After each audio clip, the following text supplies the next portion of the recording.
રામ રામ રામ રામ ના રામ મારા હરસિદ્ધિ ના ખૂબ જાજા રામ અસલ પરમારની પેઢીની અસલ પરમારના કુળની માતા હું હરસિદ્ધિ હો એવા મારા વાલા ભક્તોને મારા હરસિદ્ધિ ના ખૂબ જાજા રામ છે હૈયે લઈને ફરનારા મારા વાલા ભક્તો એવા તમારા હૈયે વસેલી તમારી માતાના મારા ખૂબ જાજા રામ જગતમાં હું હરસિદ્ધિ એવું બોલું છું અને મારા ભક્તો એવું સાંભળે છે અને હું હરસિદ્ધિ એવું બોલું છું અને મારા ભક્તો સાંભળે છે અને મારો રામ બનાવે છે હો ભાઈ જગતની અંદર મારા બોલ મારા શબ્દો તમે સાંભળો છો તમારી માને વાલા લાગે છે અને તમારું જીવન પરિવર્તન થાય છે આવું મારું હરસિદ્ધિ કેવું છે જગત ફરી ગયા જગત ફરી આયા દુનિયા ફરી આયા પણ કઈ શેડા મળ્યા નહીં અને ફરી ફરીને કદાચ ભટકીને થાકી ગયા હોય અને કદાચ છેલ્લો શેડો મળ્યો હોય કે પરમારની પેઢીએ જવું છે બોર્ડ ગામમાં જવું છે સાણંદ તાલુકાના બોર્ડ ગામમાં જવું છે અને કદાચ એવી આશા લઈને આવેલા હોય ને એવાનો હું હરસિદ્ધિ જરૂર કહીશ નિરાશ નહીં જવા દઉં આવા મારા હરસિદ્ધિના રામ જેટલો તમે ભાવ ને જેટલો હરખ ને જેટલો ઉમળકો લઈને આયા છો એટલો ઉમળકો લઈને કાર્ય કરવા વાળી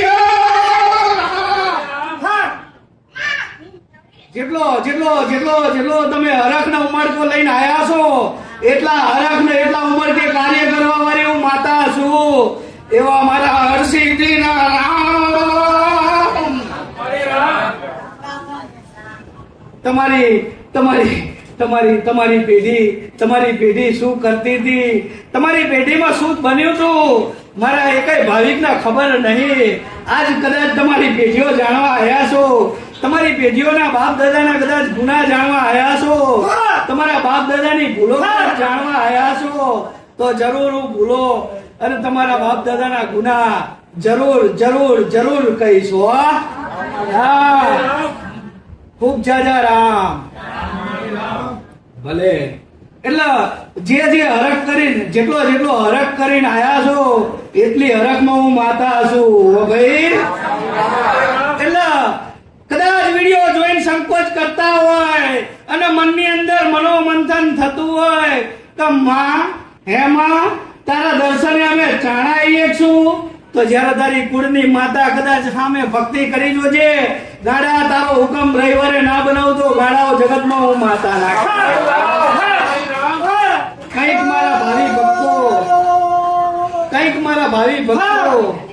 કઈક મારા ભાવિ ભક્તો મારા દર્શનની આશા રાખીને બેઠા છો કે માં આ રવિવાર આવશે આવતો રવિવારે આવશે પણ માં તારા દર્શને આવવામાં સમય ગમે ત્યાં રવિવાર આવે એટલે કંઈક ને કંઈક કારણ બની જાય છે એ કારણ બને છે ને તો તમારું દુઃખ હવે તમને નડવા વાળું દુઃખ કારણ બને છે પણ અહીંયા જે આયા અને એને નડવા વાળાને કદાચ વેટાડી ઘોટાડી કદાચ આની અંદર બાંધીને બહાર ના નાખ્યો જગતમાં હું મેળડી નહીં અસલ પરમારની પેઢીની ઉગતાની મેળડી અસલ પરમારની ધાર જેવી માતા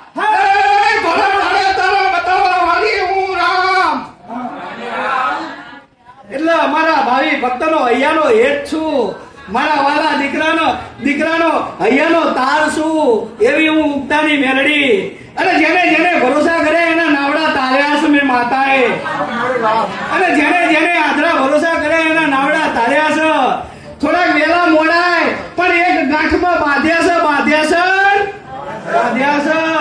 મારા આંગણામાં મેં કોઈ નિરાશ જવા દીધા નહીં મારા રામે મને સામર્થ્ય આલ્યું છે તમારા જેટલી ભક્તિ પડી છે એટલું મેં કાર્ય કરીને આલ્યું છે હો કદાચ કાલ કોઈ એમ કહેતું હોય કે નહીં બન્યું એક ભક્ત મારો એવો ને એક મારો પરચો જેને ના જોયો હોય હો જેને મારા નામની કદાચ ગુણગાન એને ગાયું હોય જો કદાચ એને મેં પ્રમાણ ના આલ્યું હોય તો જગતમાં એવો ભક્ત નહીં મારો હો કે જેને મારું નામ લીધું હોય કદાચ જો એને મેં બતાવ્યું ના હોય કે જગતની અંદર હું માતા સાક્ષાત બેઠી છું તારા ઘરે એવું સાબિત કરીને આવ્યું છે અને એવો ભાવ અને એવો ભરોસો અને એને જ ભક્તિ જગાડવા માટે જ હું માતા જાગી છું તમે ક્યાંક ખોટા ખોઈ ના જાઓ એના માટે જ હું માતા બોલું છું તમને મારા ઘર સુધીનો સાચો માર્ગ મળ, ખોટા ભટકી ના જાઓ ને એટલે જ હું બેઠી છું. એટલે કોઈનું કીધું કઈ સાંભળવું નહીં. પેલા મારો અનુભવ કરવો, મારો વિડીયો જોઈને કદાચ છાણા બનાવીને છેડે બેસી રહું કા માતા કહેશે સાચું કહેશે કે ખાલી વાતો છે. હે પેલા 2 રવિવાર 4 રવિવાર મારા શબ્દો સાંભળી જોવા. અહીંયાનું આ મારા ફળિયાનું પરિવર્તન તમારે જોઈ લેવું કેવું છે શું છે, પછી મારા ઉપર ભરોસો કરવો. લ્યા જગતની અંદર હું એ માતા છું.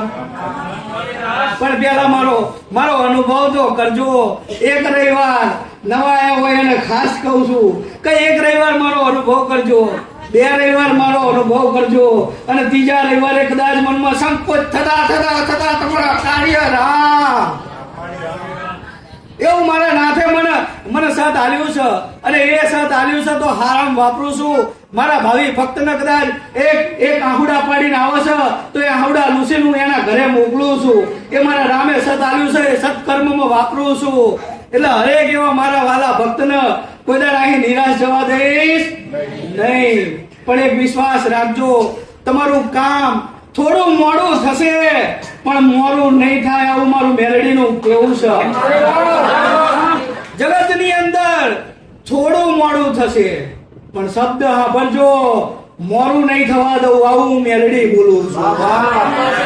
એટલે જગતમાં તમારા દેરે, તમારા ઘરે, તમારા મઢડામાં જે માતા બેઠી છે ને એને તમારી ઉપર 100% ભરોસો છે. બસ ભરોસો આલવાનો તમારા છે. દેવને તો તમારી ઉપર ફૂલ ભરોસો છે કે કાલ મારો દીકરો કરશે, કાલ દીકરો કરશે, પરમ દિવસે કરશે, 12 મહિને કરશે.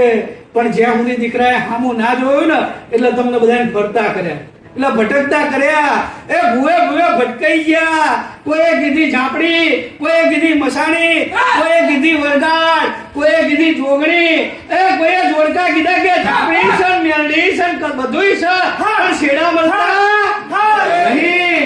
કોઈ કે કુંડની માતા તમારી આ છે પણ કોઈ બતાવતું નહીં તમારા છયા બાપે કુંડની માતા પૂજી હતી. હે અને જગતમાં નામ સુધી લઈને આવવા વાળી શું તારા આ બાપે હારી માતા પૂજી હતી. નામ લઈને તારા ઘડિયાએ આ માતા પૂજી હતી અને તારી આ કુળની માતા છે એ તમારો ભરોસો બોલે છે. હું માતા બોલું છું, મારો રામ પાડે છે.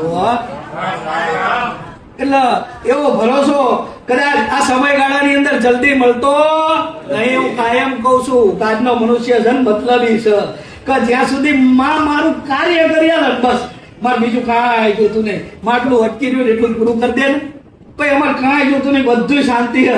પણ એટલું કાર્ય થઈ જાય ને પછી કંઈક ને કંઈક આવ્યું પૂરે પછી કે માં હવે આવ્યું આનું શું. એટલે કઉ છું કે દીકરાઓ ધીરજ રાખીને બેહો, થોડીક ધીરજ રાખો. એક કાર્ય ના માગશો તમારી 100 પેઢીનું કાર્ય માગી દો. જે કાર્ય કરવા વાળી છે, જે કાર્યની અંદર અડચણરૂપ બને છે એ તમારી ભૂલના કારણે બને છે, તમારા બાપના ભૂલના કારણે જે કાર્યમાં અડચણ બને છે એને રાજી કરી લો. જગતની અંદર તમારા કોઈ કાર્ય અધૂરા નહીં રહે. મારું મેલડીનું કેવું છે.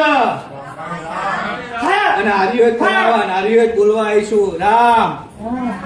હરેક મારા ભાવિ ભક્તના હૈયે વસેલી હું માતા છું. જેને હાજવા રટણ કર્યું છે ને મેલડી મેલડી મેલડી મેલડી મેલડી, એ જેને મારા રામનું રટણ કર્યું છે ને રામ રામ રામ, એના હૈયે વસેલી હું માતા છું. એના હૈયે વસેલી હું માતા છું. એટલે હરેકના એવા સારા સપના, હરેકના અંદર સારું કરવાની ભાવના હશે એવાના હરેકના સપના સફળ થશે. આવા મારા મેલડીના આશીર્વાદ છે.